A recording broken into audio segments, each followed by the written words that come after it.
कैसे हैं आप सब लोग। वेलकम टू ई विद्यार्थी। मैं हूं आकांक्षा, आपकी साइंस टीचर। क्लास 6 का चैप्टर नंबर 7 हम ऑलमोस्ट खत्म कर चुके थे, यानी पूरा चैप्टर हम निपटा चुके थे। अब सिर्फ क्या बचा है, थोड़ा सा हिस्सा रह गया है, एक लास्ट पार्ट इसका रह गया है। इसके बाद ये चैप्टर भी खत्म हो जाएगा, फिर हम इसके क्वेश्चन आंसर्स और MCQ करने वाले हैं। ठीक है, अभी के लिए चलिए तो भाई तंदुरुस्त है, स्वस्थ है कि नहीं, बढ़िया है, शुरू करें। तो आइए शुरू करते हैं। तो देखते हैं आपकी बुक में भाई आगे आखिर क्या दिया हुआ है। सबसे पहले अब आगे आपको दी है एक एक्टिविटी। फिर से भाई एक्टिविटी बड़ी सारी देते हैं ना, लेकिन मजेदार भी तो होती है। मेरे को तो बड़ा मजा आता है बताने में। अब एक्टिविटी 7.5 है, जिसमें बोल रहे हैं लेट अस मेजर करना है। ये क्या कह रहे हैं मैं फटाफट बता देती हूँ। आपको थोड़ा गुनगुना पानी लेना है एक कंटेनर में, ट्रांसपेरेंट एक बीकर किसको कहते हैं, जो आपने एक पहले वाली वीडियो में देखा होगा जिसमें वो ठंडा गर्म हाथ डालती है ना बच्ची, एक फोटो थी वो। ठीक है, उस वाली फोटो में जो वो कंटेनर यूज हो रहा था, जो जार, ठीक है, कांच का होता है इतना बड़ा सा, वो उसको बीकर बोल देते हैं। तो भाई वो जो बीकर है वो ले लेना है, उसमें लेना है गर्म वाला थोड़ा गुनगुना वाला पानी। अब आपको उसमें लेबोरेटरी वाला थर्मामीटर डिप करना है। ठीक है, इस तरीके से डिप करना है, नीचे नहीं टच होना चाहिए, वॉल्स पे नहीं टच होना चाहिए, ऐसे आपको डिप करना है। उसका बल्ब अच्छे से अंदर डुबाना है, ठीक है, ताकि टेम्परेचर वो रीड कर पाए। फिर वो लिक्विड ऊपर राइज करेगा, जैसे ही राइज करने के बाद वो रुक जाएगा। आप नोट डाउन कर लेंगे रीडिंग, ज़्यादा देर उसको पड़े नहीं रहने देंगे, यानी रीडिंग नोट करने में आपको टाइम वेस्ट नहीं करना है, क्योंकि फिर क्या होगा, पानी जैसे ही थोड़ा ठंडा होने लग जाएगा, जो उसका टेम्परेचर है वो थोड़ा नीचे आने लग जाएगा, यानी गड़बड़ा जाएगा। तो उस समय पे आपको रीडिंग ले लेनी है। जब वो अंदर डूबा हुआ है तभी आपको रीडिंग ले लेनी है, क्योंकि आप नोटिस करोगे जैसे ही आप उसको बाहर निकालते हो, जैसे ही आप उसको बाहर निकालोगे, उसका जो वो ये जो राइज होता है लिक्विड, वो थोड़ा नीचे गिर जाएगा वापिस से। ठीक है, थोड़ा फॉल हो जाएगा, यानी रीडिंग आपको तभी के तभी लेनी है जब वो डिप है उस वाटर में। जैसे ही बाहर निकालेंगे टेम्परेचर चेंज हो जाएगा। समझ आई ये बात। ये लेबोरेटरी थर्मामीटर में ये चीज़ होती है, जबकि जो क्लिनिकल वाला थर्मामीटर हम इस्तेमाल करते हैं अपने बॉडी टेम्परेचर को मेजर करने के लिए, उसको अगर हम बाहर निकाल भी लेते हैं माउथ से तो कुछ देर तक सेम टेम्परेचर ही आता है जो भी हमारा बॉडी का आया है ना। तो ये डिफरेंस है इन दोनों में, एक मान लो।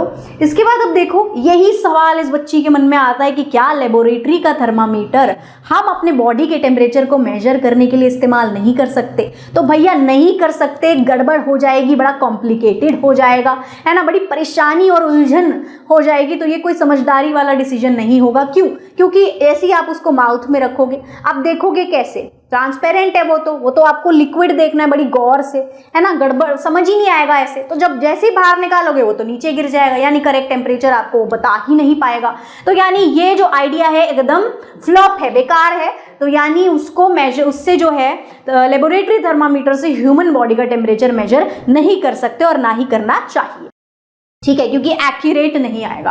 अब यहाँ पर एक और चीज़ बताई हुई है, आपको बोला गया है कि अपने टीचर के सुपरविजन में आपको ये एक्सपेरिमेंट करना है, खुद से नहीं करने जाना। आपकी लेबोरेटरी है, लैब में आपको ये सब सामान मिल जाएगा। ये क्या होता है, ये एक स्टैंड होता है, स्टैंड में एक ऐसे पकड़ने वाला एक ग्रिप, चीज़ें पकड़ने के लिए एक होल्डर होता है, उसमें आप ऐसे थर्मामीटर को फंसा देंगे।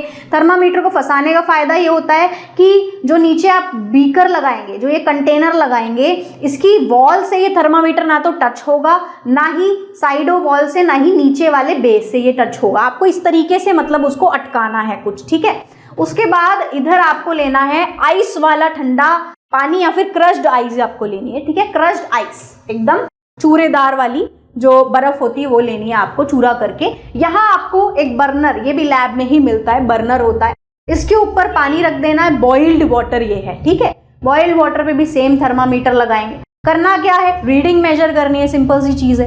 इधर जो है सब लोग अपनी अपनी रीडिंग मेजर करेंगे कि ठंडे पानी में, यानी क्रश्ड आइस में, ठंडी बर्फ में उनकी रीडिंग कितनी आ रही है, और बॉइल्ड वाटर में उनकी रीडिंग कितनी आ रही है। सबकी अलग अलग हो सकती है, सिमिलर हो सकती है।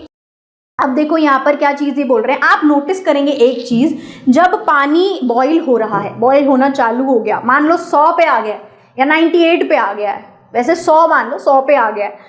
अब वो काफ़ी देर तक कांस्टेंट 100 ही रहेगा, जबकि वो और उबल रहा है, आपको और उबलता हुआ दिख रहा है, आपने बंद नहीं किया है अभी। ठीक है, वो कांस्टेंट रहेगा कुछ देर। ऐसे ही जो बर्फ़ है वो पिघल रही है, तो वो थोड़ी देर तक भी पिघलती रहेगी, उसके बाद भी वो जो थर्मामीटर में टेम्परेचर है वो कांस्टेंट रहता है। ठीक है, ये एक फैक्ट आप इसमें देखोगे। अब अगली एक्टिविटी आपकी बुक में दी हुई है, बहुत ही आसान सी है, साधारण सी है, इसलिए मैं बहुत ज़्यादा नहीं बता रही हूँ, नॉर्मली थोड़ा सा आपको बता देती हूँ कि है क्या। अब वही चीज़ है इसमें भी सेम जो पीछे अभी तक चल रही थी। यहाँ पर फिबन की साइंस की टीचर है जिन्होंने एक्सपेरिमेंटल सेटअप लगाया है, बिल्कुल वैसा ही जैसा अभी पीछे लगाया हुआ था, लेकिन इन्होंने बॉइलिंग वाटर जो है बोला है कि बॉइलिंग वाटर का टेम्परेचर सारे बच्चे मेजर करेंगे और एक टेबल आपकी बुक में दिया हुआ है उसमें लिख देंगे। ठीक है, तो उस टेबल में क्या लिखना है, टेम्परेचर लिखना है सबको बॉइलिंग वाटर का। अब कोई दिक्कत समस्या परेशानी आपको सताती है तो फ्री डाउनलोड्स अवेलेबल हैं ई विद्यार्थी की वेबसाइट पर, तो फटाफट जाइए डाउनलोड करिए जो भी आपको चाहिए, solution, MCQ, sample paper, important question, कोई वीडियो देखना या एनसीईआरटी की बुक चाहिए। चलिए आगे का कंटेंट देखते हैं, आगे क्या टॉपिक है। आगे टॉपिक है एयर टेम्परेचर। अब देखो ये थोड़ी सी बात जो है ना एक वीडियो में आई थी, मैंने थोड़ी बताई होगी, तो है क्या, जो टेम्परेचर एयर का इस समय इस रूम का है, ठीक है, या जहां अभी आप बैठे हैं उस रूम का टेम्परेचर जो है अगर वो नापना है या वेदर देखना है हमें कि बाहर जो है टेम्परेचर कितना है। देखते हैं ना फोन में कभी कभी हम कहीं घूमने जा रहे हैं या कहीं हमें बाहर जाना है या यूं ही अगर हम चेक करना चाहते हैं तो हम फटाफट से फोन में गूगल पे डाल देते हैं, या फिर सबके फोन पे आगे डिस्प्ले पे भी आजकल लिखा हुआ आता है कि इस समय यहाँ का टेम्परेचर इतना है। तो वो टेम्परेचर कहाँ से आ रहा है, कौन मेजर कर रहा है, मेजर तो और कैसे कर रहा है, किस चीज से, उसके लिए भी भाई कोई थर्मामीटर होता होगा, तो बिल्कुल होता है। ये देखो इस तरीके का एक थर्मामीटर होता है जो ना दीवार पे टांगने में बड़ी आसानी होती है। टांगने वाला इसमें एक होल दे रखा होता है, कील पे लगा देते हैं। ये आपने कई जगहों पे देखा होगा, मे बी आपकी स्कूल की लेबोरेटरी में या हॉस्पिटल में या किसी डॉक्टर के क्लिनिक पे देखा होगा, कहीं ना कहीं ऐसी ही जगहों पे स्पेशली। ठीक है, तो ये जो थर्मामीटर होते हैं ये क्या बताते हैं, अप्रॉक्स आइडिया बताते हैं रूम टेम्परेचर का। जैसे कि रूम का टेम्परेचर अभी देखो यहाँ एक लेवल दिया हुआ है इन्होंने, इससे थोड़ा सा कम हो सकता है, इससे थोड़ा सा ज्यादा भी हो सकता है। ठीक है, तो ये रूम टेम्परेचर हमेशा बताता रहेगा। ठीक है, ये इसका काम है, रूम में टंगा रहता है, रूम का टेम्परेचर कम ज्यादा होता है ना, कि एसी भी चल रहा है रूम में लेकिन जो है गेट बार बार खुल रहा है बंद हो रहा है तो टेम्परेचर ऊपर नीचे जा रहा है, तो इसमें वो सारा पूरा टाइम हर टाइम ऑलवेज नोट डाउन होता रहता है। मतलब वही है, लिक्विड है, फॉल राइज होता रहेगा। ठीक है, और कई देर तक ऐसा होता है कि रूम का टेम्परेचर कांस्टेंट है तो वो वहीं पर अटका रहेगा एक जगह। अब आपने वेदर की रिपोर्ट्स देखी होंगी, आपने देखा होगा न्यूज चैनल, टीवी चैनल पे भाई एंकर आते हैं, बढ़िया बढ़िया बताते हैं भाई आज का जो तापमान है, जो मैक्सिमम टेम्परेचर है वो इतना है और जो मिनिमम है वो इतना होने वाला है ना। ठीक है, कि ज़्यादातर जो है इस तरीके से रिपोर्टर्स आते हैं, न्यूज़पेपर्स में भी लिखा हुआ होता है maximum temperature of the day, आज का मैक्सिमम इतना जाने वाला है और मिनिमम इतना जाने वाला है, इस तरीके से। ऐसे न्यूज़ रिपोर्टर इंटरनेट पे आप यूट्यूब पे देखते हो, बहुत सारे न्यूज़ चैनल है, उस पर इसी तरह से बताया जाता है ना। हाँ, तो भाई मैक्सिमम और मिनिमम टेम्परेचर क्या है, एक अंदाजा निकाला जाता है क्या कि भाई मिनिमम बहुत दिनों से, जैसे मान लो लगातार एक सबसे ऊपर कितना गया होगा, उस अंदाजे से जो है गेस करते हैं, और कम से कम कितना गया है लगातार एक हफ्ते से, तो उस हिसाब से और मेजर भी किया जाता है रोज रोज जो है इस तरीके के। ये जो आपको दिख रहा है थर्मोमीटर, ये वेदर और रूम टेम्परेचर इसी के लिए यूज होते हैं, तो उसके हिसाब से जो है मेजरमेंट निकाली जाती है। अप्रॉक्स आइडिया होता है वो तो, ठीक है, अप्रॉक्स आइडिया बताया जाता है और फिर हमें पता चल जाता है कि अच्छा इतना कम या इतना ज़्यादा। एक्यूरेसी तो नहीं होती, परफेक्ट नहीं होता है, ऊपर नीचे होता है डेफिनेटली। अब there are many techniques for measuring air temperature. Air temperature measure करने की ना वैसे काफ़ी सारी टेक्निक्स हैं। Air temperature is an important weather parameter. Air का, हवा का जो टेम्परेचर है, भाई हवा ही तो घूम रही है बाहर, वेदर में है क्या, हवा ही तो घूम रही है।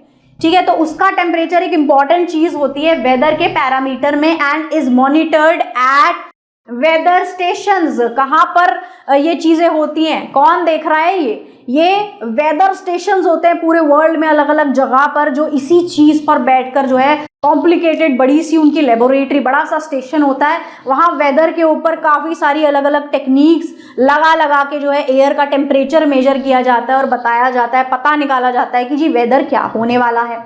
डेटा को इकट्ठा किया जाता है, एयर टेम्परेचर कितना हो रहा है along with the various other parameter. साथ में और कुछ चीज़ें भी देखते हैं, जैसे कि ह्यूमिडिटी अभी हवा में कितनी है, समर चल रहा है कि विंटर चल रहा है, इन सारी चीज़ों पर भी तो डिपेंड करेगा, है ना। तब जाके वेदर फोरकास्ट निकाला जाता है, रिलीज होता है कि फाइनली भाई आंसर मिल चुका है, कंक्लूजन मिल चुका है, अब आज का मैक्सिमम और मिनिमम टेम्परेचर इतना होने वाला है।